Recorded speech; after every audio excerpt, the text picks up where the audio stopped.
Hello student, तो हम देखने जा रहे हैं मैग्नेटिज्म। इसके अंदर अर्थ मैग्नेटिज्म का भी पार्ट है, बार मैग्नेट का भी पार्ट है और एनसीईआरटी के दो जबरदस्त कंसेप्चुअल प्रॉब्लम्स मैंने रखे हुए हैं।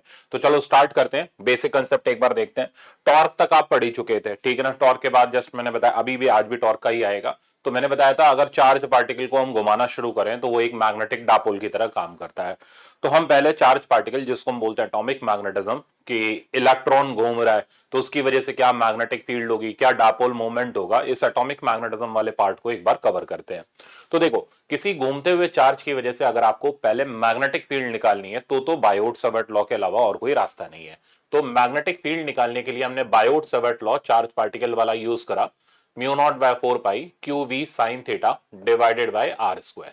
ठीक है, इसमें कुछ नहीं करना, थीटा की वैल्यू डालनी है, वी और आर के बीच का एंगल साफ चमक रहा है दूर से ही 90 डिग्री एंगल हमें दे रखा है। पुट करते ही मैग्नेटिक फील्ड, और बहुत इंपॉर्टेंट है, कई बार लगातार ये एआईपीएमटी बहुत पहले, ठीक है ना, तब से लेकर के अभी तक कई बार पूछा जा चुका है, इवन एम्स में भी पूछा जा चुका है। तो मोस्ट इंपॉर्टेंट रिजल्ट है, कोई रॉकेट साइंस नहीं है, सीधे फॉर्मूला बेस्ड एक सेकंड के अंदर खत्म हो जाने वाला सवाल है।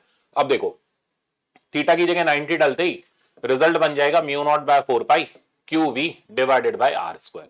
अब यहां दो बातें हो सकती है, या तो स्पीड दे दे चार्ज पार्टिकल की या ओमेगा दे दे। अगर ओमेगा दे दिया तो आप वी को आर ओमेगा डाल दो, ठीक है ना। तो हम वी की जगह आर ओमेगा सब्स्टिट्यूट करें तो मैग्नेटिक फील्ड का मैं एक लाइन में लिख रहा हूं ताकि आपको बाद में ध्यान रखने में आसानी रहे।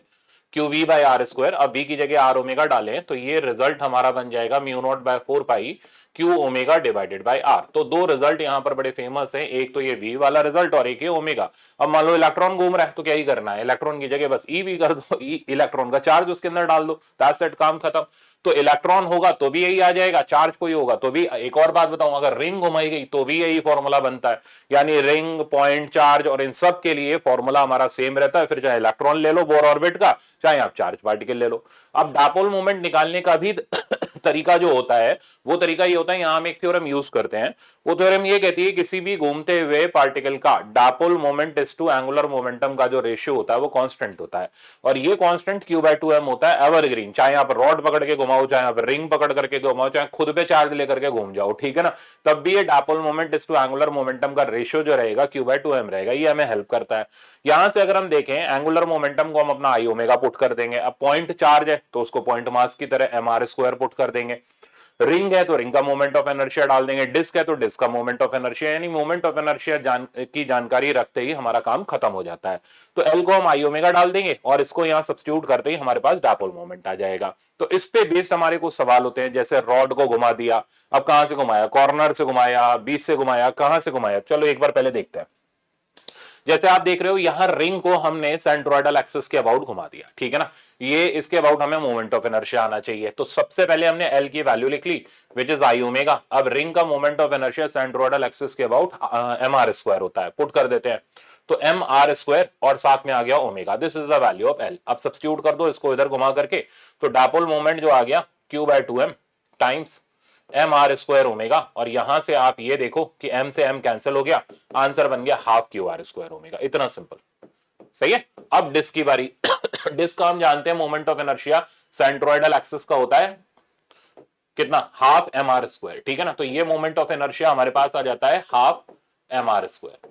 तो इसमें भी कोई बड़ा काम नहीं है। अब आपने एल की जगह हाफ एम आर स्क्वायर डाल दिया, यहां पुट करते ही एम कैंसिल आउट हो जाएगा, डापोल मोमेंट का वैल्यू आ जाएगा 1/4 क्यू आर स्क्वायर ओमेगा।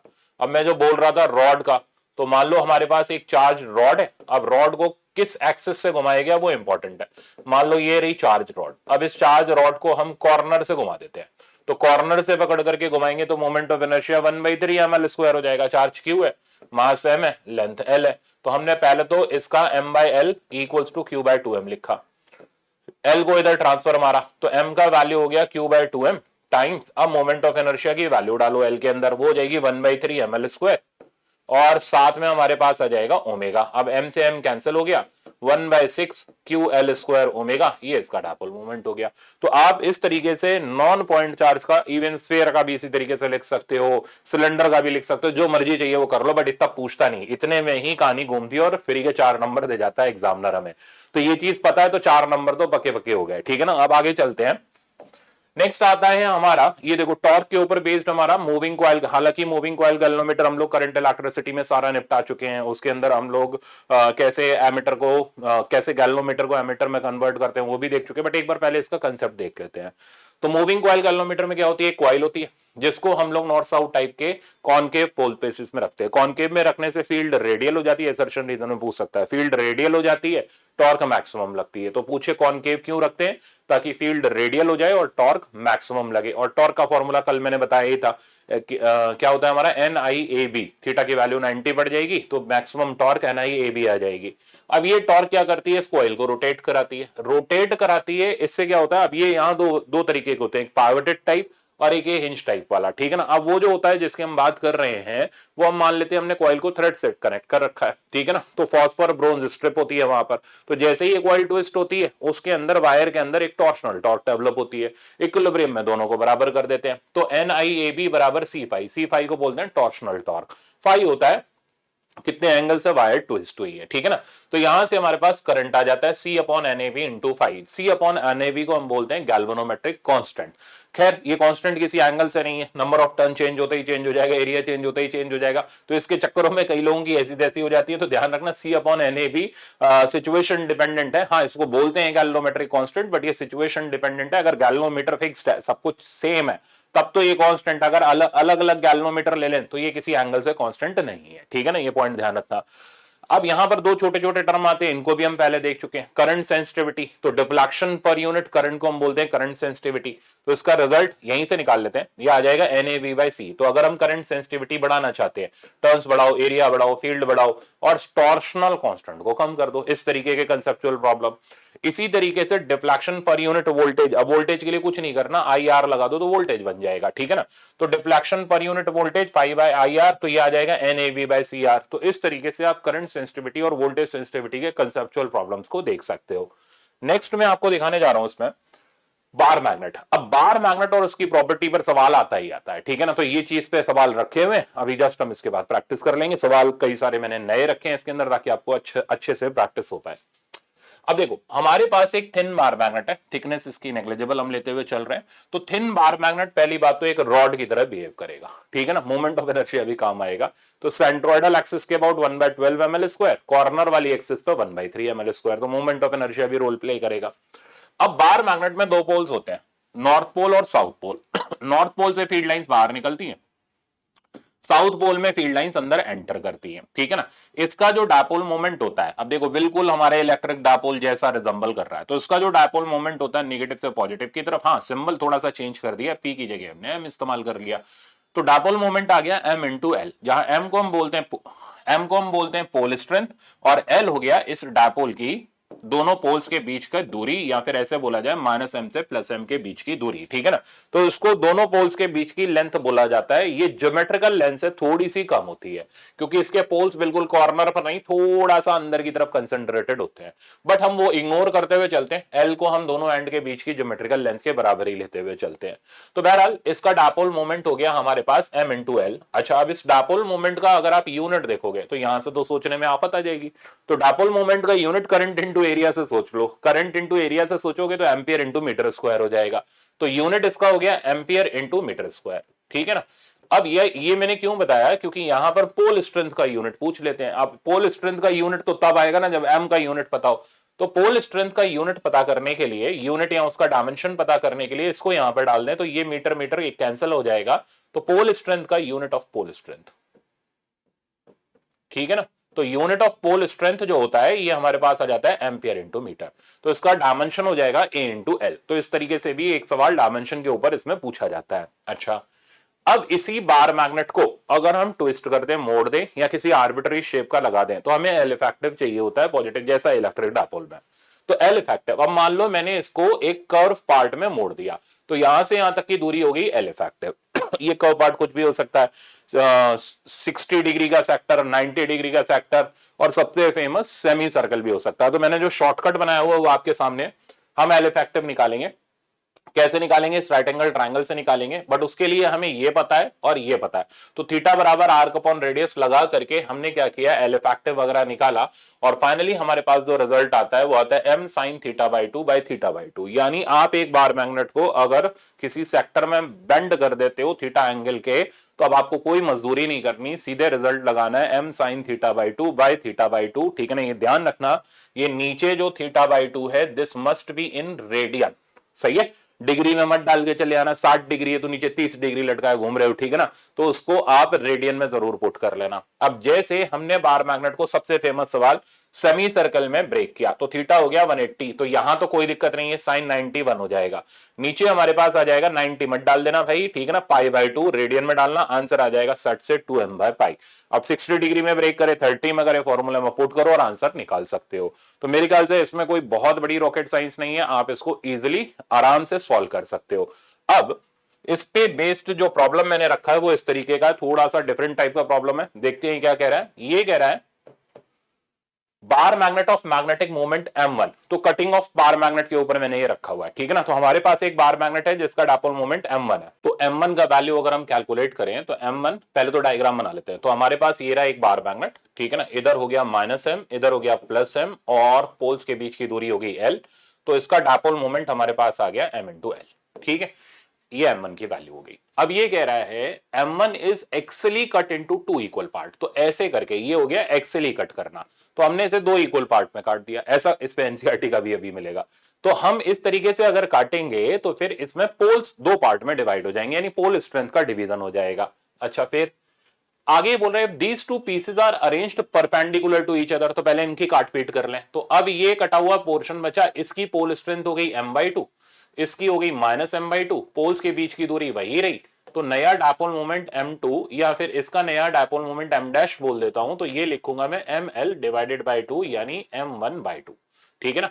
तो ये हमारे पास आ जाएगा m1/2, या फिर इसको लिख लूं मैं m/2 लिखूं, ज्यादा बेहतर रहेगा, इसको कैपिटल M मान लिया। ओके, अब ये कह रहा है these two pieces are arranged perpendicular to each other, तो इनको काट करके हमने आपस में परपेंडिकुलर भी लगा दिया। तो मैं डायग्राम बनाऊं फिर से, तो ये रहा +m/2 -m/2, ठीक है ना? और ये l। डायग्राम को सिंप्लीफाइड वे में बनाने के लिए आप m से भी काम चला सकते हो। जैसे मेरे कहने का मतलब ये है कि मैं इसमें ये m/2 दिखा के टाइम पास क्यों करूं, मैं इसको सीधे सीधे कैपिटल m/2 भी लिख सकता हूं, तो इससे मेरा थोड़ा कैलकुलेशन भी आसान हो जाएगा, डायग्राम बनाने में टाइम भी कम स्पेंड होगा। तो हमने क्या किया, दो बार मैग्नेट को एक्सिली काटा और इनको परपेंडिकुलरली अरेंज कर दिया। तो मेन मुद्दा तो ये है, डायपोल मोमेंट अब हो गया m/2 और m/2, और आपने इनको परपेंडिकुलरली अरेंज कर दिया, तो नया डायपोल मोमेंट इनके बीच में आ जाएगा, रिजल्टेंट हो जाएगा, वेक्टर क्वांटिटी है जिसका नाम m2 है। तो m2 की जो वैल्यू मेरे पास आ जाएगी वो आ जाएगी √2 टाइम्स m/2, दैट मींस ये बनेगा m/√2। अब करना क्या है, तो हमें m1/m2 का रेशियो बताना है, तो स्टेप बाय स्टेप चलते हैं इसके अंदर। तो आई थिंक अब आराम से आ गया होगा समझ। तो m1/m2 का अगर हम रेशियो निकालें तो m डिवाइडेड बाय m/√2, तो आंसर हमारे पास आ गया √2:1। तो इस तरीके के प्रॉब्लम आपके में खूब रहते हैं, इसलिए मैंने इस तरीके का एक प्रॉब्लम ये करा दिया। नेक्स्ट आप देख रहे हो बार मैग्नेट की प्रॉपर्टीज, ठीक है ना? प्रॉपर्टीज मतलब क्योंकि ये डायपोल की तरह बिहेव कर रहा है इसलिए टॉर्क भी खाएगा, वर्क डन भी होगा, पोटेंशियल एनर्जी भी होगी, सारी चीजें जो पिछले लेक्चर में बताई थी मैंने आपको। तो इसका डायपोल मोमेंट हम जानते ही हैं, टॉर्क। अब जैसे इलेक्ट्रिक डायपोल को रखे तो P क्रॉस E की टॉर्क लगती है, वैसे ही M क्रॉस B की टॉर्क लगेगी। अब ये टॉर्क जीरो होगी, अब ये जीरो कब होगी, जब थीटा जीरो हो या थीटा 180 हो। जीरो होने पर पोटेंशियल एनर्जी, फॉर्मूला देख लो, -m.b है। जीरो होने पर पोटेंशियल एनर्जी मिनिमम हो जाएगी, इक्विलिब्रियम स्टेबल हो जाएगा, कल करा दिया आपको स्टेबल अनस्टेबल का। 180 होने पर अनस्टेबल इक्विलिब्रियम हो जाएगा, पोटेंशियल एनर्जी मैक्सिमम हो जाएगी +mb के बराबर। 90 डिग्री होने पर टॉर्क मैक्सिमम हो जाएगी, पोटेंशियल एनर्जी जीरो हो जाएगी। तो ये बिल्कुल बेसिक प्रॉपर्टीज हैं। अब इसी तरीके से वर्क डन अगर हम θ1 से θ2 अगेंस्ट द फील्ड रोटेट कराएं तो वही फॉर्मूला mb cos θ1 - cos θ2। दो और इंपॉर्टेंट चीज है, वो ये है कि ये बार मैग्नेट क्योंकि डायपोल की तरह बिहेव कर रहा है, मैं सिर्फ m दिखा रहा हूं, तो ये इसकी एक्सियल लाइन हो गई, ये इसकी इक्वेटोरियल लाइन हो गई। एक्सियल लाइन पर फील्ड डायपोल के पैरेलल होती है, और इसका फॉर्मूला हो जाएगा बिल्कुल इलेक्ट्रिक डायपोल जैसा, जैसे वहां k आ जाता है या μ0/4 पाई 2m/r³। और इक्वेटोरियल लाइन पर फील्ड डायपोल के अपोजिट डायरेक्शन में, और इसकी वैल्यू हो जाएगी μ0/4 पाई m/r³। तो मेरे ख्याल से आप आराम से समझ गए होंगे, ये बेसिक फॉर्मूला बेस्ड चीज है। इसी तरीके से अगर हम डापोल की वजह से पोटेंशियल देखें किसी भी जनरल पॉइंट पर, तो किसी भी जनरल पॉइंट पर पोटेंशियल स्केलर क्वांटिटी होती है, तो वहां इलेक्ट्रिक डापोल में KP cos theta by are square या mu naught by 4 pi M cos theta by are square as it is same. और दो तीन चीजें बताऊं, अब जैसे मान लो कोई ये बोले कि नॉर्थ पोल है, उसकी वजह से किसी पर्टिकुलर डिस्टेंस पे फोर्स बताओ, कंफ्यूज नहीं होना, ठीक है ना। नॉर्थ पोल है तो बस पॉजिटिव मैग्नेटिक चार्ज है, इसकी वजह से आर डिस्टेंस पर फील्ड बताओ, तो जैसे वहां इलेक्ट्रिक फील्ड बताते थे वैसे यहां मैग्नेटिक फील्ड। तो किसी पॉइंट चार्ज की वजह से इलेक्ट्रिक फील्ड कितनी होती थी, k q divided by are square. Magnetic field कितनी होगी, के की जगह रिप्लेसमेंट मारो mu naught by 4 pi, q की जगह एम, बाकी वैसे एज इट इज रखो। तो मैग्नेटिक फील्ड आ जाएगी पॉजिटिव मैग्नेटिक पोल की वजह से mu naught by 4 pi m by are square, ठीक है। इसकी वजह से पोटेंशियल हो जाएगा, वहां होता था के क्यू बाय आर, यहां हो जाएगा mu naught by 4 pi m by r. तो मेरे ख्याल से ये सारी चीजें पॉइंट चार्ज वाली एज इट इज चल रही है। अभी नेगेटिव होता तो फील्ड अंदर हो जाती, पोटेंशियल का साइन नेगेटिव आ जाता, डायरेक्शन नहीं होता है, ध्यान रखना, ठीक है ना। तो सारी चीजें as it is cut copy paste होती हैं, जो आपने इलेक्ट्रिक में पढ़ा वो सेम मैग्नेटिक में आता है। अब इस पर प्रॉब्लम पहला ही है, पढ़ो, अच्छा प्रॉब्लम है, ठीक है ना। ये कह रहा है two north pole each of pole strength m, तो दो नॉर्थ पोल है, ठीक है ना, इनकी पोल स्ट्रेंथ दोनों की एम दे रखी है, and south pole of pole strength m, तो हम इसको माइनस एम लिखते हुए चलेंगे technically. Are placed at three corner of equilateral triangle of side a, तो हमें इक्विलेटरल ट्रायंगल दे रखा है जिसकी साइड ए है, और इस साइड पर हमने दो नॉर्थ पोल रखे, कहीं पे भी रख लो, ठीक है ना, और एक साउथ पोल रखा माइनस एम का। जानना क्या चाहता है, इंटेंसिटी ऑफ मैग्नेटिक इंडक्शन यानी फील्ड निकालनी है सेंटर पर, तो सेंट्रॉइड पर फील्ड निकालनी है। मजेदार है ना, पोटेंशियल भी निकालना है। चलो आ जाओ सीखते हैं। तो सेंटर कॉर्नर का पहले तो डिस्टेंस, तो ये होता है a/√3, ठीक है, ये आप इलेक्ट्रो में पढ़ चुके, ये भी डिस्टेंस वही, ये भी डिस्टेंस, फॉर द टाइमिंग इसको r लिख लेते हैं। तो इसकी वजह से जो फील्ड होगी वो बाहर की तरफ हो जाएगी, बी नाम दे दिया। इसकी वजह से जो फील्ड होगी वो भी बाहर की तरफ हो जाएगी, बी। इसकी वजह से फील्ड अंदर की तरफ हो जाएगी, वो होगी बी। ये दोनों के बीच का एंगल हो गया 120 डिग्री, ठीक है ना। तो इन दोनों का रिजल्टेंट बिल्कुल बीच में आ जाएगा बी के बराबर, बिल्कुल इलेक्ट्रोस्टैटिक। तो नेट मैग्नेटिक फील्ड अगर हम चेक करेंगे तो वो आ जाएगी 2b। अब बस वैल्यू पुट कर दो, तो ट्वाइस बी का फॉर्मूला हो गया mu naught by 4 pi m by are square, ठीक है ना। डेटा डाल देते हैं, तो twice mu naught by 4 pi pole strength m by are square. अब आर हो गया सेंटर कॉर्नर का दूरी a/√3, स्क्वायर करेंगे तो ये नीचे तो a स्क्वायर आ जाएगा, ऊपर 3 आ जाएगा, फाइनल आंसर आ जाएगा mu naught by 4 pi 6m by a square. तो this is our right answer, net magnetic field at the centroid. तो राइट आंसर इस हिसाब से हमारा बन गया सेकंड वाला। अब मान लो अगर पोटेंशियल पूछा होता, ठीक है ना, तो पोटेंशियल एक स्केलर क्वांटिटी होती है, सबका उठा, कोई डायरेक्शन नहीं होता, पहली बात सबका उठा के जोड़ जाड़ के लिख लेते हैं। इसका हो जाता के क्यू बाई आर, आप जिसमें कंफर्टेबल उससे चलो, इसका के क्यू बाई आर, इसका माइनस के क्यू बाई आर, तो दो तो उड़ गए, बचा एक। तो पोटेंशियल की वैल्यू आ गई, ठीक है ना। देखो मैं क्या लिख रहा हूं, के की जगह mu naught by 4 pi m by r plus mu naught by 4 pi m by r, और अगला हो गया minus mu naught by 4 pi m by r. तो ये दो तो गए, और फाइनली आंसर बचा mu naught by 4 pi m by r, r की जगह हमारे पास आ गया a/√3। तो this is the value of potential at the centroid. तो मेरे ख्याल से आराम से समझ आ गया। स्टूडेंट के हड़बड़ा आ जाते हैं इसके अंदर कैसे करे कैसे करे, तो वही बिल्कुल पॉइंट चार्ज वाले तरीके से करना है। नेक्स्ट आप देख रहे हो अब वर्क डन के ऊपर बेस्ड प्रॉब्लम, ऐसे दो प्रॉब्लम रखे हैं मैंने, देखते हैं क्या कह रहा है। ये बोल रहा है the work done in turning magnet of magnetic movement m bye angle of 90 degree from magnetic meridian. खैर ये मेरिडियन अभी थोड़ी देर में आएगा, आप इसको ऐसे समझो कि फील्ड के डायरेक्शन से 90 डिग्री घुमाने का वर्क डन w है। अच्छी बात है। तो फील्ड के डायरेक्शन से हम डापोल को, और डायग्राम की कोई जरूरत नहीं, आप सीधे उड़ा सकते हो, इस तरीके से घुमा करके ऐसे परपेंडिकुलर ला रहे हैं, ठीक है ना। यानी हमें सिर्फ θ1 चाहिए जो कि 0 हो गया, θ2 चाहिए जो कि 90 हो गया, और वर्क डन की वैल्यू ये कितनी बोल रहा है हमें, 90 डिग्री इज एन टाइम, तो हम W1 ले लेते हैं। तो W1 का वैल्यू हो गया MB cos 0 माइनस cos 90। तो बेसिकली ये W1 मेरे पास आ गया MB के बराबर। तो कहता है 0 से 90 डिग्री घुमाने का work done is n times 0 से 60 डिग्री घुमाने का वर्क डन। तो पहले 0 से 60 डिग्री का वर्क डन देख लेते हैं।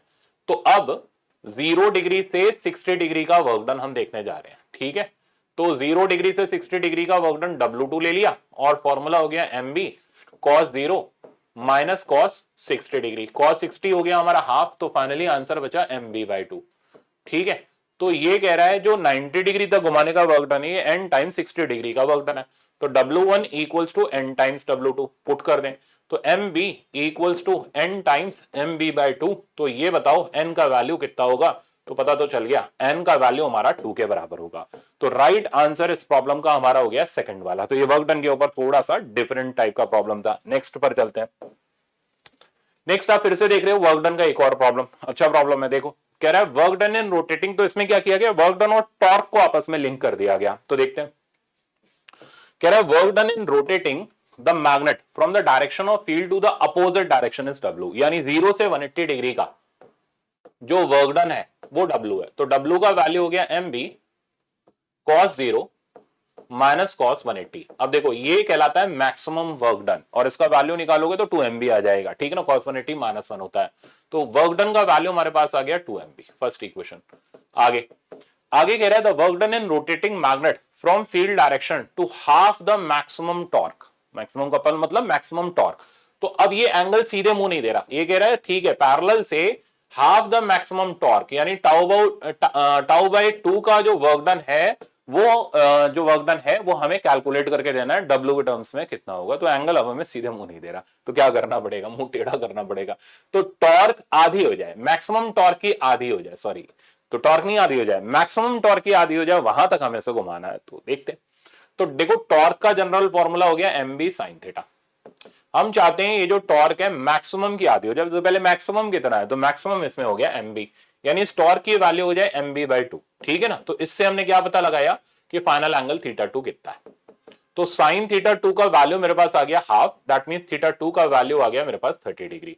तो ये सीधे मुंह कई बार एंगल नहीं देते, इस तरीके से एंगल देते, कहते हैं मैक्सिमम टॉर्क तक घुमाने का वर्क डन बताओ। अब तो मैक्सिमम टॉर्क पहले कितने एंगल पर होगी ये तो पता करो। तो यानी अब हमें 0 से 30 डिग्री घुमाना है, तो इसका जो वर्क डन W2 हो गया that will be MB cos 0 minus cos 30 degree. ठीक है ना, अब cos 30 डिग्री √3/2 हो गया, तो MB 2 माइनस √3/2। बट ये हमें वर्क डन MB के टर्म में नहीं देना, W के टर्म में देना है। तो कुछ नहीं, यहां से यहां से MB की वैल्यू उठाओ, कितनी है W/2, सब्स्टिट्यूट कर दो, तो W2 का वैल्यू आ जाएगा W/4 टाइम्स 2 माइनस √3। ये हमारा फाइनल आंसर हुआ। तो राइट आंसर इस हिसाब से ढूंढे तो हमारा थर्ड वाला होगा। सिंपल है, मुश्किल नहीं है, बट प्रैक्टिस होनी चाहिए। ठीक है ना। नेक्स्ट कह रहा है two short bar magnet with magnetic movement इतना इतना are place 35 centimetre common axial line their poles facing each other. तो न्यूट्रल पॉइंट देखो खूब बताया मैंने आपको। ठीक है ना, तो ये भी न्यूट्रल पॉइंट यहां चलते चलते देखते हैं। तो दो बार मैग्नेट्स हैं, तो मैं तो खाली ऐसे लिख रहा हूं, इसका डायपोल इधर, इसका डायपोल, क्यों एक दूसरे की तरफ, क्यों, क्योंकि इनके नॉर्थ पोल एक दूसरे की तरफ, जिधर नॉर्थ पोल उधर डायपोल मूवमेंट, तो इनके डायपोल मूवमेंट आपस में यूं करके भिड़ रहे हैं। कहते हैं इनकी दूरी यहां से यहां तक की 35 सेंटीमीटर है, मैं तो आर लिख ले रहा हूं। अब ये बोलना चाह रहा है बताओ इसका न्यूट्रल पॉइंट कहां होगा। न्यूट्रल पॉइंट मतलब जहां नेट फील्ड 0। आ जाओ भाई, तो इसका नेट फील्ड 0 कहां पर होगा, हमें क्या पता कहां होगा, हम डिस्टेंस x ले लेते हैं। ये डिस्टेंस हो गया हमारा r-x। ठीक है, पहले जनरलाइज फॉर्मूला दे दूं फिर डायरेक्ट उड़ा देंगे। अब देखो ये इसकी एक्सियल लाइन है, एक्सियल लाइन पर जो फील्ड होती है अलॉन्ग द डायपोल होती है, तो B1 इधर आ गया, B2 इधर आ गया, तो दोनों एक दूसरे को कैंसिल आउट कर रहे हैं। और कहां पर होगा, छोटे वाले के पास में होगा, जैसा इलेक्ट्रो में बताया हुआ है। B1 B2 को बराबर कर दो, तो B1 बेसिकली एक्सियल फील्ड है और B2 भी एक्सियल फील्ड है, तो B1 एक्सियल बराबर B2 एक्सियल। एक्सियल का फॉर्मूला पुट करो, μ0/4/2m/r3। तो ये रिजल्ट बना μ0/4 ट्वाइस ऑफ m1, r³ की जगह आ गया x³, और इधर बन गया हमारे पास μ0/4 ट्वाइस ऑफ m2/r-x का होल क्यूब। बस अब मैं सिंप्लीफाई डायरेक्ट ही कर दे रहा हूं, यहां से x का वैल्यू निकालेंगे तो ये आ जाएगा क्यूब रूट ऑफ m1, ठीक है ना, divided by cube root of m1 plus cube root of m2 times r, मतलब यहां क्यूब रूट आ जाता है सही है। तो इनवर्स में r की जैसी पावर आ जाती है वैसा ही आ जाता है। अब जैसे इलेक्ट्रोस्टैटिक में स्क्वायर रूट आ जाता है, कल आपने वो वायर वाला सीखा, वहां पर डायरेक्ट आ जाता है, मतलब क्यों, क्योंकि वहां की फील्ड μ0/4/2I/r होती है। तो जैसा इनवर्स में डिस्टेंस का पावर चल रहा है वैसा रूट में आ जाता है। तो पावर 1 चल रहा है तो 1 ही रहेगा, पावर अगर 2 चल रहा है तो स्क्वायर रूट आ जाएगा, पावर 3 चल रहा है तो क्यूब रूट, पावर 4 चल रहा है फोर्थ रूट। ये डायरेक्ट जुगाड़ है। खैर अब आप समझ गए होगे इतना। तो इस छोटे वाले से देखें तो x डिस्टेंस की वैल्यू हमारे पास आ जाएगी cube root of 8 2 by 2 plus cube root of 27 3 into दोनों के बीच का डिस्टेंस 35। तो ये डिस्टेंस कहां से मैंने लिया, M1 से, यानी छोटे वाले डापोल से। तो ये डिस्टेंस आ रहा है 2/5 57 यानी 14 सेंटीमीटर फ्रॉम स्मॉलर वन। अब बड़े वाले से देखें तो एक्स डैश ले लेते हैं, कुछ नहीं करना है, 35 माइनस 14 कर लो तो ये हमारे पास आ जाएगा 21 सेंटीमीटर फ्रॉम लार्जर वन। अब ऑप्शन में लाओ, ठीक है ना। तो बड़े वाले से 21 सेंटीमीटर की दूरी पर, छोटे वाले से अपना 14 सेंटीमीटर की दूरी पर। तो मिडवे तो नहीं है, 21 सेंटीमीटर फ्रॉम वीकर भी नहीं है, वो 14 सेंटीमीटर है। 14 सेंटीमीटर फ्रॉम वीकर ये करेक्ट है। 27 तो इसमें राइट आंसर हमें पता चल गया, सी वाला करेक्ट है। तो आई थिंक अब आप इसका न्यूट्रल पॉइंट भी सीख गए 2 बार मैग्नेट्स का। नेक्स्ट, अब ये एनसीईआरटी का थ्योरी बेस्ड प्रॉब्लम है जो मैंने यहां रखा, कंसेप्चुअल इससे बनता है, असर्शन रीजन बन जाता है। तो पढ़ो, कह रहा है what happens if bar magnet is cut in 2 pieces, ठीक है ना, transverse to its length and along its length. तो कटिंग अभी आप सीख चुके हैं इसलिए प्रॉब्लम में दिक्कत नहीं आएगी। तो अगर हम एक बार मैग्नेट को, ठीक है ना, ट्रांसवर्स मतलब ऐसे, अलोंग मतलब ऐसे, अगर हम बार मैग्नेट को ऐसे काटें तो पहले तो इधर और इधर आ जाओ भाई। इस तरीके की कटिंग करने पर ये फिर से बार मैग्नेट में ब्रेक हो जाएगा। अब पोल स्ट्रेंथ वही रहेगी, बस दूरी आधी हो जाएगी। तो डायपोल मोमेंट m/2। ऐसे काटें तो पोल आधे हो जाएंगे, सही है, पोल आधे हो जाएंगे, दूरी वही रहेगी, अगेन डायपोल मोमेंट m/2। तो कैसे भी काट लो डायपोल मोमेंट m/2 हो जाएगा और फिर से एक मैग्नेट बन जाएगा। ऑप्शन पढ़ो, in either case one gets 2 magnet each with north and south pole. तो इसने तो कहानी खराब कर दी, पूरा बताता तो अच्छा लगता कि हाँ भाई काटने पीटने पर एक में डायपोल आधा हो जाता है, एक में दूरी आधी हो जाती है, उस हिसाब से हम डायपोल मोमेंट ले लेते हैं। आगे खैर मेरे ख्याल से समझ गए होंगे। नेक्स्ट बोल रहा है magnetise needle in uniform magnetic field experiences the torque. बहुत इंपॉर्टेंट है, ध्यान से सुनना है। But no net force an iron nail near a bar magnet however experiences a force of attraction in addition to torque by. ये question इसके लिए select किया, सही है, बहुत मजेदार है। इसके लिए कंसेप्ट बिल्डअप होने चाहिए, कराए तो हुए पर याद भी तो होने चाहिए। बी ऑप्शन पर आते, कहता है मैग्नेटाइज नीडल यानी एक मैग्नेटिक डापोल इन यूनिफॉर्म मैग्नेटिक फील्ड। तो यूनिफॉर्म मैग्नेटिक फील्ड ये ले लेते हैं, सही है, और इसमें हमने एक मैग्नेटिक डापोल डाल दिया, प्लस एम माइनस एम। इस पर कहता है नेट फोर्स तो नहीं लगती, तो समझते हैं क्यों नहीं लगती। तो इस पे लगा एम बी का फोर्स इधर और इस पे लगा माइनस एम बी। आपको क्या कहां से आ गया सर, ये पता नहीं चला। तो पता करना बहुत आसान है, क्यू ई तो है और क्या है आपको, हाँ आप पता चल गया। तो क्यू की जगह एम आ गया, ई की जगह बी आ गया। अब चेक करो, नेट फोर्स तो एफ नेट तो 0 हो गया। तो यूनिफॉर्म फील्ड में नेट फोर्स तो 0 हो गया। अब एम और बी के बीच का एंगल, एम और बी के बीच का एंगल अगर 0 डिग्री हुआ तो नेट टॉर्क भी 0 हो जाएगा, अदरवाइज नहीं होगा। तो मैंने आपको बताया था इलेक्ट्रोस्टैटिक में कि जब हम यूनिफॉर्म फील्ड में डापोल को रखते हैं तो net force must be 0, net torque में और may not be 0 depending on the angle, ठीक है ना। तो नेट टॉर्क में और मे नॉट बी 0। मेरे ख्याल से समझ गए होगे। अब वापस से पढ़ो, अब आपको अच्छे से आ गया होगा। अब मैग्नेटाइज नीडल ये रही is in uniform field experiences a torque but no net force. तो क्यों नेट फोर्स नहीं, क्योंकि दोनों पोल्स पर लगने वाली फोर्स इक्वल अपोजिट है, कैंसिल आउट हो जाती है। टॉर्क क्यों एक्सपीरियंस कर रही है, क्योंकि थीटा के वैल्यू के ऊपर वो डिपेंड कर रही है। क्लियर। आगे, an iron nail near a bar magnet however experiences a force of attraction in addition to torque. अब इस पे आते हैं, तो कह रहे हैं iron nail near a bar magnet. अब ये रहा भाई bar magnet, north pole south pole, ये आयरन नेल है, ठीक है ना। चलो कैसे भी रख लो, थोड़ी टेढ़ी मेढ़ी से रख लेते हैं ऐसे। तो दिस इज आयरन नेल, सही है। अब आयरन, आयरन के अंदर क्या होगा, एक्सटर्नल फील्ड में रखने पर इसके अंदर इंडक्शन होएगा, एक तरफ प्लस जाएगा एक तरफ माइनस जाएगा। तो आयरन नेल भी मैग्नेटाइज्ड हो गई, प्लस एम माइनस एम आ गया। अब बार मैग्नेट की जो फील्ड होती है वो होती है नॉन यूनिफॉर्म फील्ड।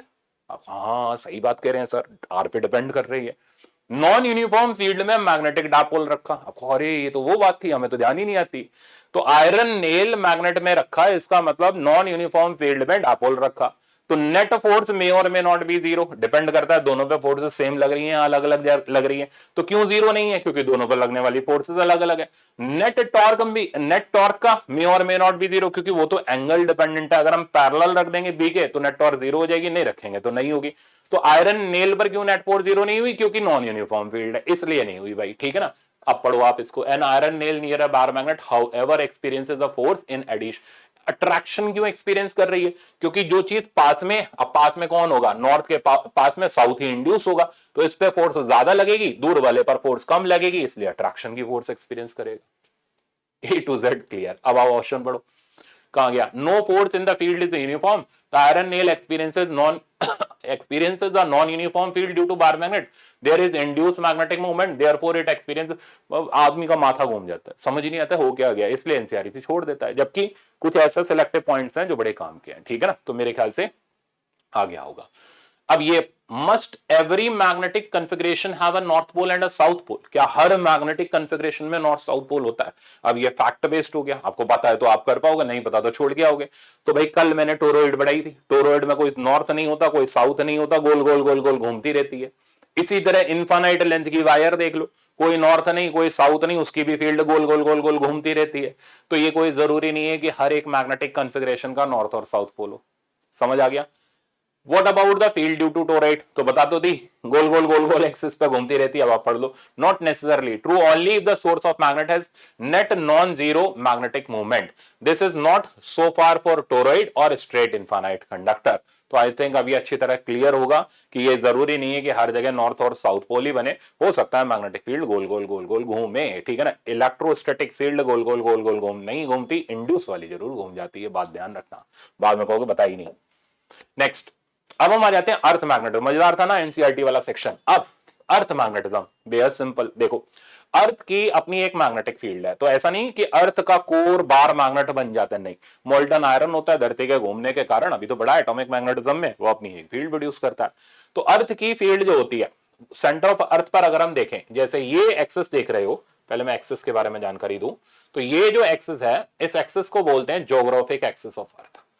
ठीक है ना, तो ये हो गई ज्योग्राफिक एक्सिस। इसी तरीके से ये बार मैग्नेट जब सस्पेंड किया गया तो ये खुद को थोड़े से एंगल पर सस्पेंड करता है, ये हो गई अर्थ की रिजल्टेंट फील्ड। अब आप देख रहे हो दोनों के बीच का एंगल, इस एंगल को बोलते हैं एंगल ऑफ डिक्लिनेशन। ठीक है ना, अलग अलग जगह पर अलग अलग होता है। अर्थ के सेंटर पर इसकी वैल्यू 11.3। अब ये फील्ड लाइन यहां से निकल रही है, इस तरीके से एंटर कर रही है। ठीक है ना, तो अगर हम कोई बार मैग्नेट रखें तो वो इस तरीके से टॉर्क एक्सपीरियंस करेगा, खुद को फील्ड के अलोंग करने की कोशिश करेगा। दो इंपॉर्टेंट बातें बताऊं, अगर आप इक्वेटर पर देखो तो इक्वेटर पर जो मैग्नेटिक नीडल होगी वो खुद को ऐसे ओरिएंट रखेगी, इधर इसका नॉर्थ पोल, इधर इसका, ऐसे ही क्यों रखेगी? ये इसका डायपोल हो गया। कोई भी डायपोल फील्ड में हो टॉर्क एक्सपीरियंस करेगा और खुद को स्टेबल इक्विलिब्रियम में लाने की कोशिश करेगा, यानी इस डायपोल का ओरिएंटेशन हमेशा फील्ड के अलोंग ही रहना चाहिए। तो अब जरा चेक करो कि ये जो मैग्नेटिक नीडल है अर्थ के सरफेस के आ रही है, ये हो गया सरफेस ऑफ अर्थ। ठीक है ना, तो इक्वेटर पर needle is parallel to surface. तो अगर कोई पूछे इक्वेटर पर एंगल ऑफ डिप क्या है, अब एंगल ऑफ डिप क्या, चलो 2 मिनट में बताता हूं। तो ये नहीं पूछ रहा मैं अभी कि एंगल ऑफ डिप क्या होगा, पहले बता दूं। अब अगर हम पोल पर आ जाए तो पोल पर देख रहे हो मैग्नेटिक नीडल बिल्कुल परपेंडिकुलर है। ठीक है ना, तो पोल पर नीडल बिल्कुल परपेंडिकुलर रहेगी। ज्योग्राफिक नॉर्थ पोल के पास में जो ये पोल आ रहा है, मैग्नेटिक पोल आ रहा है, यहां पर नॉर्थ पोल अंदर की तरफ जा रहा है। ठीक है ना, तो टेक्निकली होना क्या चाहिए था, इधर साइड होना चाहिए था साउथ पोल। ठीक है ना, बट क्या हुआ, शुरुआत के कन्वेंशन के हिसाब से इन्होंने क्या बना रखा है, जिधर साइड मैग्नेट का नॉर्थ पोल होगा हम उधर ही साइड नॉर्थ सीकिंग पोल मानते हुए चलते हैं। एनसीईआरटी में पूरा एक्सप्लेनेशन गिवन है, तो बाय डिफॉल्ट इसको ये कह देते हैं नॉर्थ मैग्नेटिक पोल। ठीक है ना, तो एक्चुअली में क्या होना चाहिए, हम लोग कन्वेंशन के हिसाब से देखें तो जहां पर फील्ड अंदर जा रही है वो होना चाहिए साउथ पोल, और जहां से फील्ड बाहर निकल रही है वो होना चाहिए नॉर्थ पोल। बट हम जब डायरेक्शन देखते हैं हम तो नीडल के हिसाब से देखते हैं, तो हमारी नीडल का नॉर्थ पोल जहां पॉइंट करता है हम मान लेते हैं उधर मैग्नेटिक नॉर्थ है। तो उसी डिफॉल्ट कन्वेंशन के हिसाब से इन्होंने क्या कहा कि इसको हम उल्टा ही कर देते हैं, जैसे चल रहा है वैसे ही रहने देते हैं। तो इधर साइड पर हम मैग्नेटिक नॉर्थ बोल देते हैं, इधर साइड पर हम मैग्नेटिक साउथ बोल देते हैं। तो ये कन्वेंशंस थोड़े से हमेशा से स्टूडेंट को कंफ्यूज करते हैं। ठीक है ना, एक्चुअली में देखोगे तो जिधर हमने एनएम लिखा है उधर साउथ पोल हो जाएगा मैग्नेट का, जिधर साइड पर ये फील्ड लाइंस बाहर निकल रही हैं यहां हमें लिखना चाहिए था नॉर्थ पोल, और हम यहां लिखेंगे बाय डिफॉल्ट कन्वेंशन के हिसाब से साउथ मैग्नेटिक पोल। तो ये एनसीईआरटी में वेल एक्सप्लेन्ड है कि भाई पुराने जमाने के हिसाब से ये कहानी एज इट इज चल रही है, तो हम इन पोल्स के नामकरण अपने कन्वेंशन के हिसाब से ना करते हुए जैसे चल रहे हैं वैसे ही करते हैं। ओके, अब बात करते हैं डिप की। तो डिप में क्या होता है, किसी भी जगह पर एंगल ऑफ डिप देखने का तरीका क्या है। ठीक है, सबसे पहले हम मैग्नेटिक कंपास बॉक्स को रखते हैं हॉरिजॉन्टल प्लेन में, नीडल जो होती है अपने आप को एक फील्ड की तरफ अलाइन कर लेती है। अब ये चीज क्या होती है पहले से डिटेल में समझते हैं। तो हमारे पास मैग्नेटिक मेरिडियन है। अब ये मैग्नेटिक मेरिडियन कौन होता है? ये वो प्लेन होता है जिसके अंदर अर्थ की रिजल्टेंट मैग्नेटिक फील्ड होती है, ठीक है ना। तो मान लो इस जिस जगह मैं पढ़ा रहा हूं अर्थ की रिजल्टेंट मैग्नेटिक फील्ड इस तरफ है, इसके दो कंपोनेंट होंगे, एक हॉरिजॉन्टल और एक वर्टिकल, ठीक है ना। हॉरिजॉन्टल सरफेस के पैरेलल, वर्टिकल सरफेस के परपेंडिकुलर। पॉइंट समझ आ गया? तो किसी भी जगह पर मैग्नेटिक फील्ड के दो कंपोनेंट होते हैं, हॉरिजॉन्टल कंपोनेंट और वर्टिकल कंपोनेंट। जब हम नीडल को हॉरिजॉन्टल प्लेन में रखते हैं तो ये नीडल बीएच की तरफ घूम जाती है, हॉरिजॉन्टल कंपोनेंट की तरफ घूम जाती है, क्योंकि उसकी वजह से टॉर्क एक्सपीरियंस कर रही है। तो नीडल इधर घूम गई बीएच की वजह से, वर्टिकल हमें पता ही है नीचे है, तो ये जो प्लेन बन गया ये हो गया मैग्नेटिक मेरिडियन। अब इसके अंदर अगर हम डिप सर्कल लाएं, यानी नीडल को वर्टिकल प्लेन में रख करके घुमाएं, तो ये नीडल रिजल्टेंट फील्ड की डायरेक्शन में घूमती है और जितने एंगल पर हॉरिजॉन्टल से जाती है उसको बोलते हैं एंगल ऑफ डिप। तो एंगल ऑफ डिप के लिए मैग्नेटिक मेरिडियन का पता होना जरूरी है, तब आप नीडल को वर्टिकल प्लेन में ला करके कितने एंगल पर इंक्लाइंड हुई उसको हम वहां से निकाल सकते हैं। तो एक बार वापस से, सबसे पहले मैग्नेटिक मेरिडियन ढूंढने के लिए नीडल को रखो हॉरिजॉन्टल प्लेन में, नीडल घूम जाएगी बीएच की तरफ, ठीक है ना। ये प्लेन हो गया मैग्नेटिक मेरिडियन। अब इस नीडल को उठा करके वर्टिकल कर दो। अब बीएच भी टॉर्क मार रहा है, वर्टिकल भी टॉर्क मार रहा है, तो जाएगी ये रिजल्टेंट की तरफ, जितने एंगल पर जाएगी उसको बोलेंगे एंगल ऑफ डिप। सिंपल, ठीक है ना। अब आ जाओ इस पे। तो यहां पर आप देख रहे हो नीडल जो है अर्थ के सरफेस के पैरेलल है, यानी इक्वेटर पर, अगर मैं इक्वेटर पर होता तो इस जगह पर जो रिजल्टेंट फील्ड होती सरफेस के पैरेलल ही होती। यानी अगर हम नीडल को ऐसे रखते तो वो तो यूं घूमती घूमती, बट वर्टिकल प्लेन में रखने पर यहां नीचे नहीं जाती, ये सिर्फ अर्थ के सरफेस के पैरेलल ही रहती, यानी एंगल ऑफ डिप की वैल्यू 0 रहती है। सही है। तो इक्वेटर पर एंगल ऑफ डिप का वैल्यू 0 है। अब पोल पर आ जाओ। पोल पर जो भी फील्ड है अर्थ के सरफेस के तरफ है या अर्थ के सरफेस से बाहर की तरफ है, डिपेंडिंग ऑन कि हम इधर की तरफ है या इधर की तरफ है, ठीक है ना। तो जैसे मान लो हम एनएम की तरफ है, नॉर्थ मैग्नेटिक पोल की तरफ है, तो अर्थ के सरफेस की तरफ रिजल्टेंट फील्ड है। तो अगर हम इस नीडल को हॉरिजॉन्टल प्लेन में रखें तो इस पर कोई टॉर्क नहीं लगेगी, क्योंकि फील्ड तो वर्टिकल है, ठीक है ना। तो अगर इसे घुमाएं तो ये घूमती रहेगी, ये कहीं एक डायरेक्शन में स्टेबल नहीं हो पाएगी। हाँ, अब अगर इसे वर्टिकल प्लेन में रखें तो ये खुद को ऐसे इंक्लाइन कर लेगी, यानी यहां पर डिप का वैल्यू 90 डिग्री हो जाएगा। तो एट पोल्स डिप का वैल्यू होता है 90 डिग्री, ये पोल पर हो गया। और इक्वेटर पर देखोगे तो डिप का वैल्यू पैरेलल होने की वजह से 0 हो जाता है। ये पूरा एंगल ऑफ डिप का लफड़ा है। अगर हम यहां की बात करें तो यहां पर आप देख रहे हो रिजल्टेंट फील्ड अर्थ के सरफेस से बाहर की तरफ है, और यहां पर देखें तो रिजल्टेंट फील्ड अर्थ के सरफेस के अंदर की तरफ है। तो बाय डिफॉल्ट कन्वेंशन ये, ध्यान से सुनना इस कन्वेंशन को, अगर एंगल ऑफ डिप अर्थ के सरफेस से इधर की तरफ आता है, यानी फील्ड अगर अर्थ के सरफेस की तरफ पॉइंट करती है, तो इस एंगल को हम पॉजिटिव लेते हुए चलते हैं। यानी ये वाला जो एंगल है एंटी, ये कौन सा सेंस हो गया, एंटी क्लॉकवाइज सेंस में ये एंगल पॉजिटिव है। अगर फील्ड अर्थ के सरफेस से बाहर की तरफ निकलती है, यानी बिलो इक्वेटर वाले प्लेन की बात करें, तो ये डिप ऊपर की तरफ आ जाएगा, क्लॉकवाइज डायरेक्शन में आ जाएगा, और यहां पर आप चेक करोगे इस एंगल को हम नेगेटिव लेते हुए चलते हैं। तो अलोंग द सरफेस पॉजिटिव और सरफेस से ऊपर की तरफ नेगेटिव। इस कन्वेंशन के ऊपर भी सवाल पूछा गया था, एक जगह का एंगल ऑफ डिप दिया गया था, एक पॉजिटिव दिया गया था, एक नेगेटिव दिया गया था। तो पॉजिटिव वाले जितने भी डिप्स होंगे, ठीक है ना, वो टुवर्ड्स द सरफेस फील्ड लाई करने पर, यानी ज्योग्राफिक नॉर्थ पोल के अगल बगल वाले होंगे, और नेगेटिव वाले जितने भी डिप होंगे वो ज्योग्राफिक साउथ पोल के बगल वाले होंगे, ठीक है ना। तो ये इनका परफेक्ट आंसर रहता है, इस तरीके से हम आंसर ढूंढ सकते हैं। तो आई थिंक अब ये क्लियर होगा। अच्छा, अब ये रिजल्टेंट फील्ड आ गई, तो एक बार मैं वापस से ये डायग्राम फिर से बना देता हूं, ठीक है ना, तो आपको समझाने में मेरे को आसानी रहेगी। तो ये डायग्राम मैं फिर से ले लेता हूं, चलो हटो भाई, ठीक है ना। और इस डायग्राम के हिसाब से अगर हम देखें,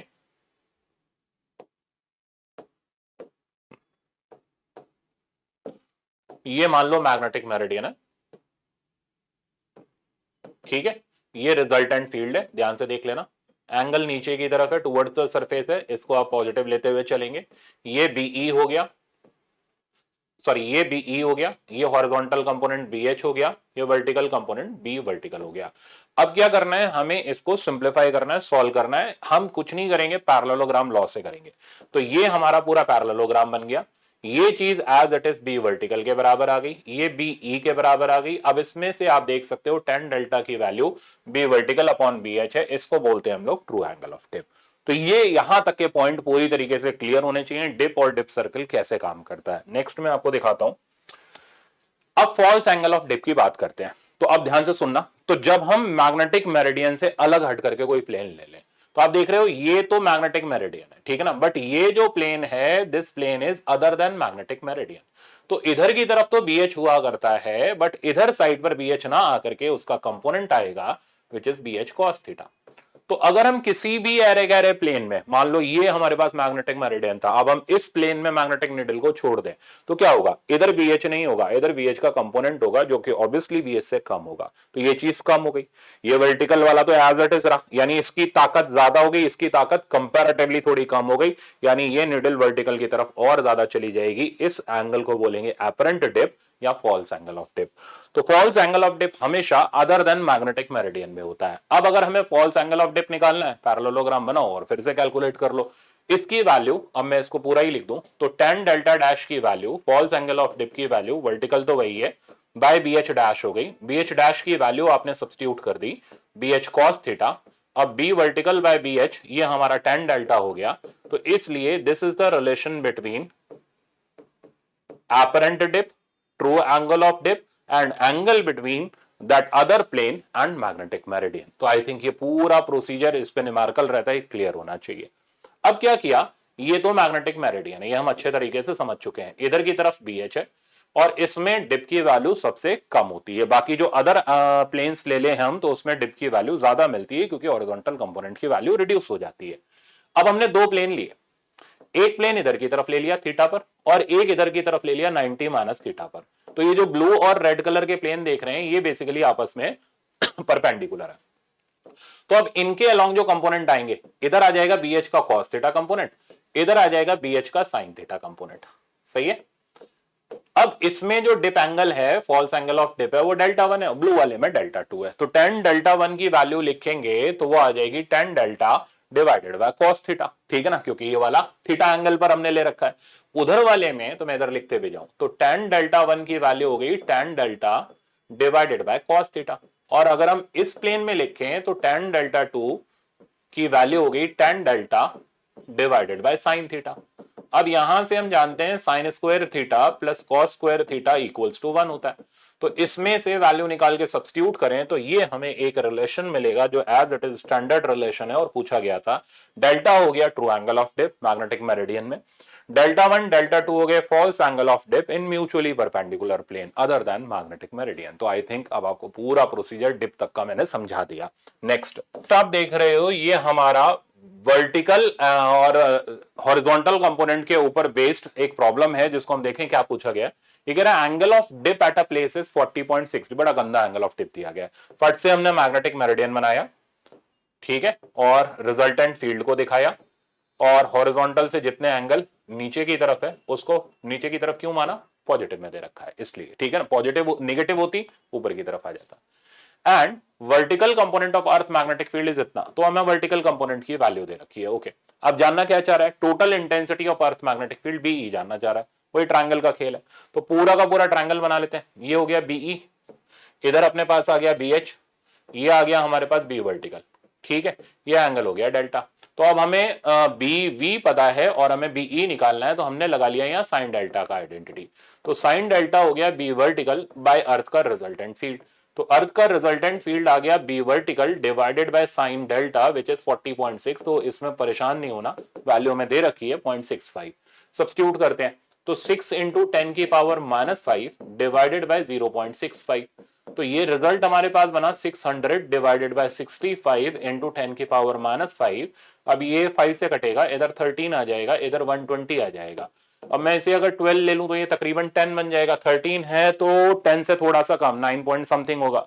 तो 9 पॉइंट समथिंग इंटू 10 की power -5 Tesla is the resultant field. अब ऑप्शन में देखो 9.2 है, कर दो खत्म, काम हो गया। दूसरे ऑप्शन मैच ही नहीं कर रहे, तो ये बिना कैलकुलेशन के भी हमारा निपटारा हो गया सवाल का। तो राइट आंसर इस प्रॉब्लम का फोर्थ वाला आ गया। नेक्स्ट पर चलते हैं।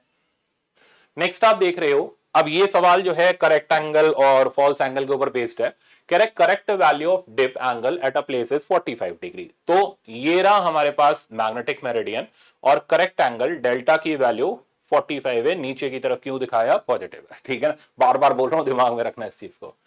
If dip circle is rotated by 45 degree, तो डिप सर्कल को हमने 45 डिग्री पर रोटेट कर दिया, ठीक है ना, out of the magnetic meridian. यानी अब हमने एक ऐसा प्लेन ले लिया जो बाहर की तरफ इधर से 45 डिग्री पर है, तो this is the value of theta, सही है।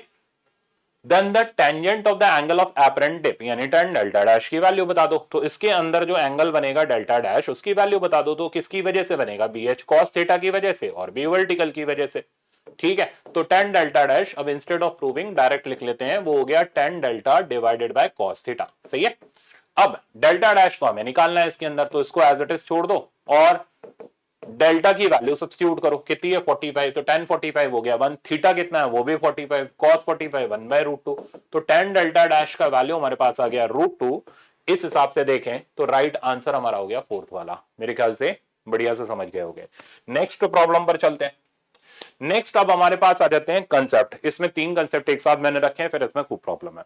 ये है टेंजेंट लॉ सबसे इंपॉर्टेंट, फिर टेंजेंट गैल्वेनोमीटर वो भी इंपॉर्टेंट, और फिर ऑसिलेशन मैग्नेटोमीटर है। फॉर्मूला बेस पर कंसेप्ट पता होने चाहिए। पहले टेंजेंट लॉ पर आते हैं। देखो इसको समझने के लिए पहले समझो, मैग्नेटिक नीडल को हॉरिजॉन्टल प्लेन में रखा, नीडल अपनी घूम गई BH की तरफ, इतना तो मतलब सुर आपका लगा हुआ रहना चाहिए। तो ये आप नीडल देख रहे हैं, ये नीडल इनिशियली घूमी हुई थी BH की तरफ, इसको मैंने घुमा दिया ऐसे, ठीक है ना। क्यों, क्योंकि BH इस पे टॉर्क लगा रहा था। अब हमने क्या किया, एक्सटर्नल फील्ड चालू करी, ये एक्सटर्नल फील्ड BH के परपेंडिकुलर है, तो अब ये भी खुद का टॉर्क लगाएगी। तो ये नीडल ना इधर की रही ना इधर की रही, ये कुछ डायरेक्शन पे घूम के आ गई, कहां से, BH से, और इस जगह आकर के ये इक्विलिब्रियम में, क्योंकि दोनों की टॉर्क बैलेंस हो रही है, तो हम दोनों की टॉर्क बैलेंस करते हैं और यहां पर एक लॉ जनरेट करते हैं। तो दोनों की टॉर्क, तो इसकी टॉर्क हो गई MBH अपना साइन थीटा, इसकी टॉर्क हो गई MB external, angle 90 minus theta है तो cos थीटा आ जाएगा। इक्वेट करते हुए चलेंगे तो हमें मिल जाएगा B एक्सटर्नल बराबर BH tan theta. This law is called tangent law, ठीक है ना, फॉर परपेंडिकुलर फील्ड। तो वापस से हॉरिजॉन्टल के परपेंडिकुलर फील्ड चालू करी, नीडल को अपनी तरफ घुमाएगी, नीडल इक्विलिब्रियम में आते ही B एक्सटर्नल की वैल्यू BH tan थीटा हो जाएगी। This law is called tangent law. अब इस पे बेस्ड होता है हमारा टेंजेंट गैल्वेनोमीटर। अब टेंजेंट गैल्वेनोमीटर क्या करता है, हमने नीडल को रखा हॉरिजॉन्टल प्लेन में, नीडल इधर की तरफ घूम गई, इसका मतलब BH इधर है। अब हम क्या करते हैं, एक सर्कल लेते हैं, ठीक है ना, पूरा का पूरा ये, इसके अंदर कई सारे वायर के टर्न्स होते हैं। सर्कल को, अच्छा एक चीज और, नीडल इधर की तरफ घूम गई, वर्टिकल नीचे है, तो ये मैग्नेटिक मेरिडियन हो गया। तो हम इस सर्कल को मैग्नेटिक मेरिडियन में रख रहे हैं, शब्द सुनना है ध्यान से, सर्कल को मैग्नेटिक मेरिडियन में रख रहे हैं, तब इसकी फील्ड मैग्नेटिक मेरिडियन यानी BH के परपेंडिकुलर जाएगी। अगर आप सर्कल को मैग्नेटिक मेरिडियन के परपेंडिकुलर कर दोगे तो कुछ नहीं होना जाना, क्योंकि फील्ड इसी में आ जाएगी, नीडल ऐसी ही बनी रहेगी। तो सर्कल को मैग्नेटिक मेरिडियन के प्लेन के अंदर रखा तो फील्ड उसके परपेंडिकुलर हो गई। तो ये सर्कल भी एक्सटर्नल का काम कर रहा है, नीडल को अपनी तरफ घुमाएगा और टेंजेंट लॉ जनरेट करेगा। B external is the field produced due to circular current carrying wire, mu naught n I by 2r बराबर BH tan थीटा, पैकअप, ठीक है ना। ये होता है हमारा टेंजेंट गैल्वेनोमीटर। ध्यान क्या रखना है कि वो जो सर्कल है, ठीक है ना, वो पूरा लालटेन सा होता है, सर्कल को मैग्नेटिक मेरिडियन के प्लेन में रखना है, तब उसकी फील्ड BH के परपेंडिकुलर जाएगी, वरना नहीं जाएगी, ठीक है। फिर अपना सिंपल फॉर्मूला है सर्कल वाला, mu naught n I by 2r बराबर BH tan थीटा। अब हम आते हैं ऑसिलेशन मैग्नेटो, इसमें हम मैग्नेट को ऑसिलेट कराते हैं एक्सटर्नल फील्ड में, बेसिकली BH में, ठीक है ना। अब मैग्नेट हमारा डायपोल है तो हमारा टाइम पीरियड का फॉर्मूला होगा 2π√I by mb, वहां PE था यहाँ mb हो जाएगा। तो टाइम पीरियड हो गया in presence of earth horizontal field, ये टाइम पीरियड हो गया 2π√I by mph। अब इस एक्सपेरिमेंट की हेल्प से हम डायपोल मोमेंट के रेशियो को कंपेयर करते हैं। कई सारे एक्सपेरिमेंट्स होते हैं, अलग अलग मैग्नेट रखे, ठीक है ना, तो कंपेयर कर लो, एक साथ रखे तो कर लो। सबसे ज्यादा फेमस है कि मैग्नेट को सम और डिफरेंस पोजीशन में रखा, मतलब हमने दो मैग्नेट रखे एक साथ और दोनों के पोल्स एक तरफ कर दिए, तो डायपोल मोमेंट सम पोजीशन में आ गए, यानी डायपोल मोमेंट सेम ओरिएंटेशन में आ गए। तो सम पोजीशन बोल लो या सेम डायरेक्शन में बोल लो, टाइम पीरियड का formula 2π√I1 + I2 m1 + m2 × BH हो गया। अब हमने दोनों के डायपोल अपोजिट कर दिए। ध्यान रखना है इसमें जो अपोजिट जाना चाहिए छोटा वाला जाना चाहिए, नेट डायपोल फील्ड की तरफ ही रहना चाहिए ताकि स्टेबल इक्विलिब्रियम रहे, वरना SHM नहीं होगा। पॉइंट ध्यान रखना है। तो अगर कंसेप्चुअल पूछ लिया, बड़े वाले को उल्टा कर दिया, आप बताओ टाइम पीरियड, तो वहां मत चिल्ला देना फॉर्मूला ही लगा के, कोई टाइम पीरियड नहीं मिलेगा क्योंकि SHM नहीं होगा, ठीक है ना। तो छोटे वाले डायपोल को हमने उल्टा करा तो टाइम पीरियड का फॉर्मूला आ गया √I1 + I2 m1 - m2, m1 बड़ा है m2 छोटा है। अब हम कुछ नहीं, स्क्वायर स्क्वायर करते कराते m1 by m2 का रेशियो निकालते हैं, तो ये m1 by m2 का रेशियो हमारा आ जाता है S ध्यान रखना सेम डायरेक्शन, O ध्यान रखना opposite direction, TS² + TO² by TO² - TS²। यहाँ सेम पैटर्न में अगर आप ध्यान रखना चाहते हो ठीक है ना, ताकि आपको दिक्कत ही ना आए। तो आप ये याद रख लो ताकि आपको एग्जाम में कैलकुलेशन में TO square plus TS square by TO square minus TS square, सही है। और टाइम पीरियड अपोजिट वाले में ज्यादा होगा क्योंकि डायपोल मोमेंट कम होगा। तो सिंपल है, वे में याद रखना, ऊपर तो प्लस है, कैसा भी लिख लो कोई फर्क नहीं पड़ता। तो this is the ratio of dipole moment. अब प्रॉब्लम पर आते हैं।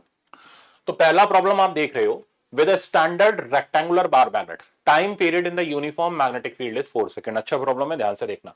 तो हमने क्या किया, एक स्टैंडर्ड बार मैग्नेट लिया, मैग्नेटिक फील्ड में रखा, उसका टाइम पीरियड 4 सेकंड है। तो फॉर्मूला पहले चिपकाया, एम बी, हॉरिजॉन्टल में तो नहीं रखा, कोई रखा होगा किसी फील्ड में, ये टाइम पीरियड 4 सेकंड है। अब क्या कहना चाह रहा है भाई, bar magnet is cut parallel to its length in 4 equal pieces, time period in the uniform magnetic field when 1 piece is used. अब आपने बार मैग्नेट को 4 इक्वल पीसेस में पैरेलल टू लेंथ, ये रही लेंथ, ठीक है ना, 1 2 3 4, ये 4 पीसेस में हमने काट दिया। तो अब क्या कटेगा, पोल स्ट्रेंथ। तो हर कटे पिटे पीस की पोल स्ट्रेंथ हो जाएगी m/4, ठीक है, m/4, इधर माइनस m/4। ऐसा होने पर नया डायपोल मोमेंट हो जाएगा कैपिटल m/4, पोल स्ट्रेंथ 1/4 होने की वजह से। अब हम टाइम पीरियड लिखते हैं। अच्छा, मास भी 1/4 हो जाएगा क्योंकि 4 इक्वल पार्ट में कटा है। तो मास की वैल्यू यहां पर हो जाएगी कितनी, पुराना मास, अब मैं यहां पर m0 लिख रहा हूं, ठीक है ना, ताकि हम वो थोड़ा सा तो अलग पता चले, हमने ऊपर नीचे के m ही उड़ा दिए, एक डापोल है एक मास है, दोनों को ही कैंसिल करके चले आए। तो आगे इसको वेरीफाई करते हैं, ठीक है ना। मास हो गया 1/4, घुमा इसको हम सेंटर के अबाउट ही रहे, तो मोमेंट ऑफ इनर्शिया जो होता है सेंटर के अबाउट 1/12 m0l²। अब m की वैल्यू अगर हम डालें तो this is equals to m0 divided by 4, यानी नया मोमेंट ऑफ इनर्शिया पुराने मोमेंट ऑफ इनर्शिया का 1/4 हो गया। तो दो चीजें बदल गई रोटेशन में, एक तो डायपोल मोमेंट m/4 हो गया, दूसरा मोमेंट ऑफ इनर्शिया पैरेलल काटने पर अपना 1/4 आ गया, I/4 आ गया। अब नया time period 2 pi under root नया मोमेंट ऑफ इनर्शिया I/4 नया डायपोल m/4 इंटू बी, ये 4 फैक्टर कट गया, पुराने टाइम पीरियड यानी 4 सेकंड के ही बराबर आ गया, कोई चेंजेस इसमें नहीं आए। तो राइट आंसर हमारा इसका थर्ड वाला है, 4 सेकंड। तो मजेदार सवाल था, आराम से आ जाना चाहिए। नेक्स्ट सवाल पर चलते हैं। नेक्स्ट देख रहे हो, टू टेंजेंट गैल्वेनोमीटर, तुरंत दिमाग में सेट कर लो, टेंजेंट गैल्वेनोमीटर टेंजेंट लॉ पर बेस्ड होता है, बी एक्सटर्नल बराबर बी एच tan थीटा, ठीक है ना, और एक्सटर्नल फील्ड सर्कल प्रोड्यूस करता है। तो पहले पूरा काम, जैसे ही शब्द सुना tangent galvanometer, B external B H tan theta, सही है, और ये एक्सटर्नल प्रोड्यूस करता है सर्कल, तो μ0 ni/2r, इतना तो अरेंजमेंट पहले ही लिख लो, ठीक है ना। अब आगे बढ़ो इसके अंदर, अब बोल रहे हैं having two coils of same radius, तो दो टेंजेंट गैल्वेनोमीटरों की बात चल रही है, इनमें कॉइल के रेडियस सेम है, तो आर जो दे रखा है वो हमें सेम दे रखा है, ठीक है, अच्छी बात है। आर कनेक्टेड इन सीरीज, अब सीरीज में कनेक्टेड है तो करंट भी सेम हो गया, सही है, तो आई सेम आर सेम, आगे μ0 वैसे भी सेम ही है। Current flowing in them produces diffraction of 60 degree and 45 degree, तो एक में 60 डिग्री का डिफ्लेक्शन ला रहा है, एक में 45 डिग्री का ला रहा है, क्यों, क्योंकि नंबर ऑफ टर्न्स इनके अलग अलग है, ठीक है ना। तो अब तो कुल मिलाकर के प्रोपोर्शनल में बचा कौन, एक नंबर ऑफ टर्न बचा, एक इधर tan थीटा बचा है, तो ये कह रहा है रेशियो ऑफ टर्न बता दो। तो यहां से पता चल रहा है n1 proportional to tan theta या n proportional to tan theta. तो n1/n2 का इस तरीके से कर लो, जो कांस्टेंट है उसको एलिमिनेट कर दो, वेरिएबल को रख लो। तो n1/n2 बराबर tan 60 डिग्री अपॉन tan 45, यानी ये रिजल्ट आ जाएगा √3:1। तो राइट आंसर हमारा इस टेंजेंट गैल्वेनोमीटर वाले सवाल का हो गया डी वाला। नेक्स्ट कह रहा है, two similar magnet of magnetic movement m1 m2 are taken and vibrated in a vibration magnetometer, यानी ऑसिलेशन मैग्नेटोमीटर, उसको वाइब्रेशन मैग्नेटोमीटर भी बोल देते हैं। आगे आगे पढ़ो, लाइक पोल्स टुगेदर, यानी ये सम वाला सीन है, अनलाइक पोल्स टुगेदर यानी अपोजिट वाला सीन है। Ratio of the time period यानी ts/to का रेशियो 1:2 दे रखा है, अच्छी बात है। कह रहा है m1/m2 बता दो, तो सीधे फॉर्मूला m1/m2 बराबर to square plus ts square by to square minus ts square. अब आपकी इच्छा है, इसे t ले लो, इसे 2t ले लो, या सीधे 1 और 2 डाल दो, रेशियो ही तो है, कट जाएगा, चाहे t हो चाहे 1 हो, ठीक है ना। तो सब्स्टिट्यूट करते हैं तो यहां 4 आ जाएगा, 1 4 माइनस 1, यानी ये आंसर बन जाएगा 5/3। इतनी आसानी से हम इन सवालों को फूक मार के उड़ा देते हैं। तो राइट आंसर इसका हमारे सामने बन गया 5/3 के हिसाब से सी वाला। नेक्स्ट आ जाते हैं। आप देखो मैग्नेटिक पैरा डायाफेरो की प्रॉपर्टीज हैं, इसमें सारी तो वैसे मैंने लिख तो दी, आप इसको पढ़ भी सकते हो, बट मेरा इंटरेस्ट कुछ खास प्रॉपर्टी में है, जैसे क्यूरी लॉ के अंदर है और इंटेंसिटी ऑफ मैग्नेटाइजेशन वाली प्रॉपर्टी पर है, कुछ ग्राफ में है, बताता हूं। तो डाया कौन होते हैं, डाया के अंदर सारे इलेक्ट्रॉन्स पेयर्ड होते हैं, तो नेट डायपोल मोमेंट एटम का भी जीरो होता है तो पूरे ऑन द होल भी जीरो होता है। तो डाया तो वो होते हैं। पैरा में क्या होते हैं? पैरा में थोड़े अनपेयर्ड इलेक्ट्रॉन होते हैं, तो बाकी तो पेयर्ड ही होते हैं पीछे। पेयर्ड वाले डापोल, पेयर्ड वाले जो होते हैं वो डायमैग्नेटिक करते हैं। अब अनपेयर, क्योंकि वो तो कैंसिल आउट हो गए, तो बचा कौन? अनपेयर्ड वाला। तो इनकी वजह से थोड़ा बहुत डापोल मोमेंट आता है जब हम इसको एक्सटर्नल फील्ड में रखते हैं, तो इसलिए ये वीकली मैग्नेटाइज्ड होते हैं। ठीक है ना। फेरो कौन होते हैं? ये स्ट्रांगली मैग्नेटाइज्ड होते हैं क्योंकि इसके अंदर लार्ज नंबर ऑफ फ्री डापोल्स होते हैं, तो ये सबसे ज्यादा घूमते हैं, इसलिए इनकी इंटेंसिटी ऑफ मैग्नेटाइजेशन भी सबसे ज्यादा रहती है। अब net magnetic movement due to all electron, ये तो मैं बता ही चुका, सबकी वजह से जीरो होता है, बट इसके अंदर जो नेट मैग्नेटिक मूवमेंट आ जाता है due to small number of unpaired electron, इसके अंदर सबसे ज्यादा आता है। आगे, when subjected to magnetizing field they feebly magnetized in opposite direction, तो ये अपोजिट डायरेक्शन में बहुत वीकली मैग्नेटाइज्ड होते हैं, ये सेम डायरेक्शन में वीकली मैग्नेटाइज्ड, और ये स्ट्रांगली मैग्नेटाइज्ड होते हैं सेम डायरेक्शन में। आगे, when suspended inside magnetic field they align their length perpendicular to magnetic field, तो ये perpendicular to magnetic field खुद को अलाइन कर लेते हैं, ये parallel to magnetic field करते हैं, ये भी parallel to magnetic field align कर लेते हैं। तो ये कुछ बेसिक प्रॉपर्टीज हैं इनकी जिन पे कंसेप्चुअल बनते हैं। अच्छा, अब मैं इसमें आ जाता हूं सीधे सीधे, ये आप प्रॉपर्टी जरूर पढ़ लेना। इसमें आ जाता हूं इंटेंसिटी ऑफ मैग्नेटाइजेशन।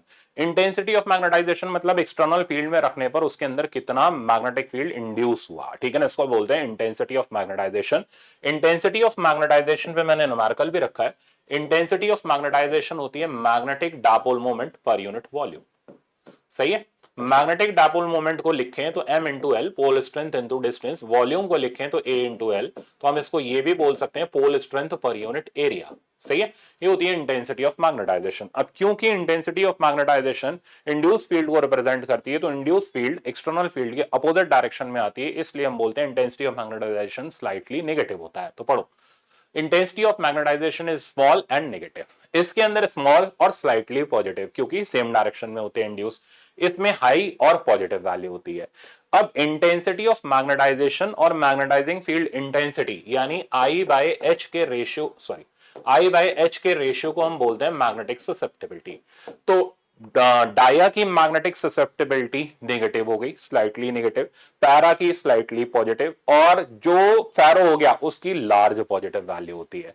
अब यहां पर आती है रिलेटिव परमेबिलिटी। तो रिलेटिव परमेबिलिटी और कायम का रिलेशन होता है 1 प्लस कायम। अब आप चेक कर लो, तो कायम जो होता है डाया का स्लाइटली नेगेटिव। ठीक है ना, तो इसलिए म्यू आर की वैल्यू स्लाइटली लेस देन 1, वो यहां पर लिखी हुई है स्लाइटली लेस देन 1।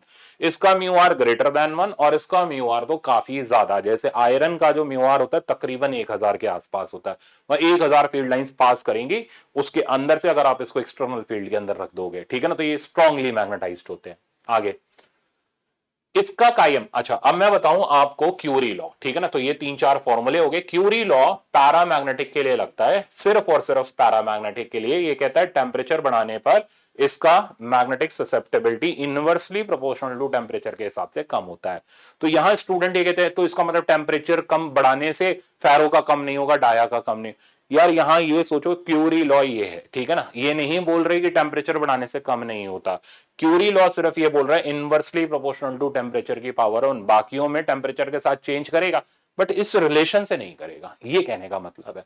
तो क्यूरी लॉ सिर्फ और सिर्फ पैरामैग्नेटिक के लिए। अब फेरो पे आते हैं। फेरो में क्यूरी लॉ नहीं लगता। हाँ, फेरो में टेम्परेचर बढ़ाने पर उसकी मैग्नेटिक ससेप्टेबिलिटी कम होती जाती है, but inversely proportional to T वाला नहीं लगता। ठीक है ना, कम होती जाती है, फिर एक ऐसा इंस्टेंट आ जाए जहां फेरो पैरा में कन्वर्ट हो जाता है, उस टेम्परेचर को हम क्यूरी टेम्परेचर बोलते हैं। उसके बाद क्योंकि फेरो पैरा में कन्वर्ट हो गया तो अब लगना शुरू हो जाता है यही लॉ। तो क्यूरी लॉ जो लगता है वो फेरो के पैरा में कन्वर्ट होने के बाद लगता है, और ये लगता है कायम equals to C by T minus T C, where T is temperature greater than Curie temperature, जहां फेरो पैरा में कन्वर्ट हो चुका है।